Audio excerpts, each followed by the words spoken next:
అండి. One more mini vlog. ఈరోజు polio పాడ్యం కదా! అందరూ కూడా తెల్లవారుజామునే లేచి పాడ్యం దీపాలు పెట్టుకుంటారు.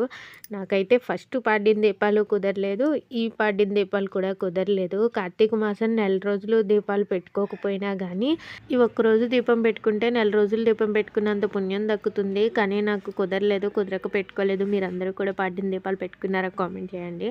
ఇంకా ఎర్లీ మార్నింగ్ లేచి ఇంట్లో పనులన్నీ కూడా పూర్తి చేసుకొని ఫ్రెష్ అయిపోయి టిఫిన్ కింద వర్ణకు ఉప్మా అయితే చేశాను. మా వారికి టిఫిన్ పెట్టేసి నేను కూడా టిఫిన్ చేసేసి వంట అయితే స్టార్ట్ చేశాను. కర్రీ వచ్చేసి పప్పు టమాటా అయితే వండాను. ఇంకా తర్వాత నైట్ ఇడ్లీ వేద్దాం కదా అని చెప్పేసి పప్పు అలానే రవ్వ కూడా నానబెట్టేశాను. వంట అయితే కంప్లీట్ అయిపోయింది. ఇంకా తర్వాత గ్యాస్ అది కూడా నీట్గా తుడిచేసుకుని వంటగది అంతా నీట్గా సర్దేసుకుని తుడిచేసుకుని గిన్నెలు అవి బయట పెట్టేసుకుని గిన్నెలు అయితే క్లీన్ చేసేసుకుంటున్నాను. ఈరోజు వాతావరణం అయితే బాగానే ఉంది. గాలి వేస్తుంది కానీ వర్షం అయితే రావట్లేదు. నిన్నైతే మార్నింగ్ నుంచి నైట్ వరకు కూడా ఫుల్ వర్షం అయితే కురిసింది. ఇంకా మార్నింగే బట్టలు ఉతికితే అచ్చరాలేదని ఈరోజు ఇప్పుడైతే ఉతుకుతున్నాను. ప్లీజ్ వీడియోని లైక్ చేయండి.